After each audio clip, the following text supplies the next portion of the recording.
Okay, Dave. Here's the clock I got from you for you.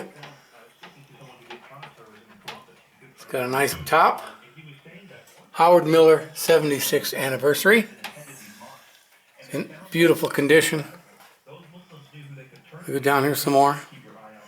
This has got embossed weights. Let me open it up here. That's always an added extra when you buy these clocks. And it also matches the pendulum. It's got, if you don't want to hear it at night, you slide it up here. It'll shut off around 10 o'clock. If you don't want to hear the chime at all, you can turn it off there.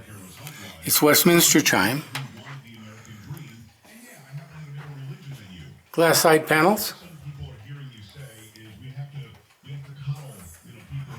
Let me close it up. Oops. Oop, I pushed it too far here. It's just sitting on my floor here. It's got a nice embossed design here at the bottom.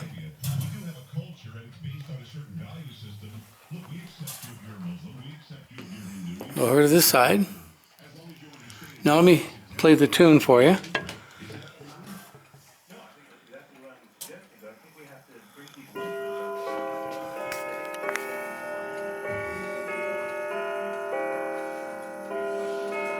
This has a Kyniger movement, which was made in West Germany, or wait, in Germany, not West Germany. It's one of the better movements made today. Try one more time.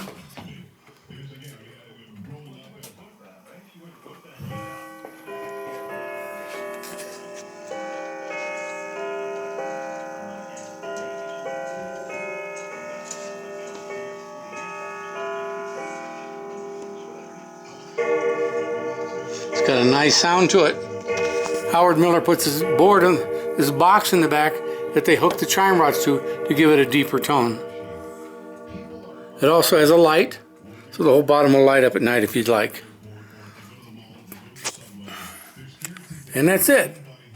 Well, look at the dial a little closer here. You see all these raised work. Moving moon dial. Keeps track of the phase of the moon, if you set it right. The top of the thing should be right around the date, and that'll give you the phase of the moon. There's a sweep second hand also.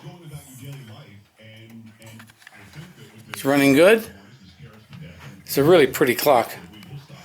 The house I bought it from is worth $1.85 million, so they got it for something.